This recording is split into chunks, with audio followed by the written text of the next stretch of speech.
आज मैं आपको एक नई हॉरर स्टोरी सुनाने जा रहा हूँ। इस हॉरर स्टोरी का नाम है गायब होने वाला गांव। चलिए इस हॉरर स्टोरी को शुरू करते हैं। रात के करीब 11 बज रहे थे।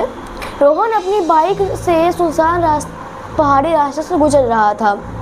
अचानक उसकी बाइक बीच रास्ते में बंद पड़ गई। आसपास सिर्फ घना जंगल दिखाई दे रहा था। तभी उसे दूर कुछ घरों की रोशनी दिखाई दी। रोहन पैदल उस जगह पहुंचा तो वह देखा कि वहाँ एक छोटा सा गांव था।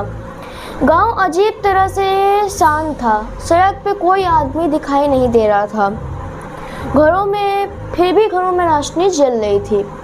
रोहन ने एक पुराने घर का दरवाज़ा खटखटाया। दरवाज़ा धीरे धीरे खुला। एक बूढ़ा आदमी उसके सामने आके खड़ा हो गया।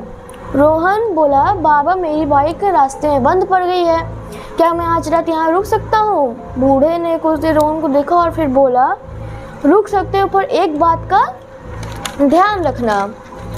तो रोहन ने पूछा, क्या?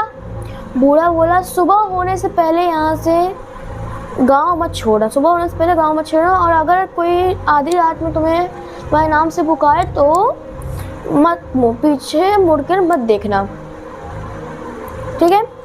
रोहन को ये बात अजीब लगी, लेकिन उसके पास कोई और चारा नहीं था, तो वही रुक गया। वो रात के करीब 12 बज रहे थे।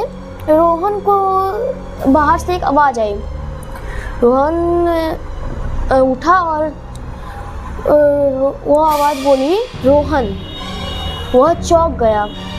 फिर आवाज़ आई, रोहन बाहर आओ। रोहन दरवाजे के पास गया, लेकिन उसको उस बूढ़े की बात याद आ गई, तो वह रुक गया। कुछ देर बाद आवाज़ बंद हो गई। सुबह होते ही रोहन ने दरवाज़ा खोला तो वह हैरान हो गया। जिस गांव में वो थे तो वो गांव ही गायब हो चुका था। और जहाँ गांव था वहाँ पूरा जंगल था। रोहन घबरा कर इधर उधर देखने लगा तो उसको वो एक छड़ी दिखाई। ज़मीन पे एक छड़ी पड़ी मिली। वह उसी बूढ़े की थी। उसके पास एक पत्थर गिरा हुआ था। उस पर लिखा हुआ है, देवगढ़ हर अमावस्या की रात को ही दिखाई देता है, और जो यहाँ रात बिताता है वह अगली सुबह गांव से साथ गायब हो जाता है। रोहन पीछे हटने लगा। तभी उसके कंधे पे किसी का हाथ रखा है और वह बोला, रोहन तुम अभी तक गए नहीं? उसने धीरे पीछे मुड़ के देखा धीरे धीरे, तो वहाँ पे वही गांव दिखाई दिया, लेकिन इस बार हर घर की खिड़की पर किसी और का नहीं बल्कि रोहन का ही चेहरा था। तो कैसी लगी आपको ये हॉरर स्टोरी? अच्छी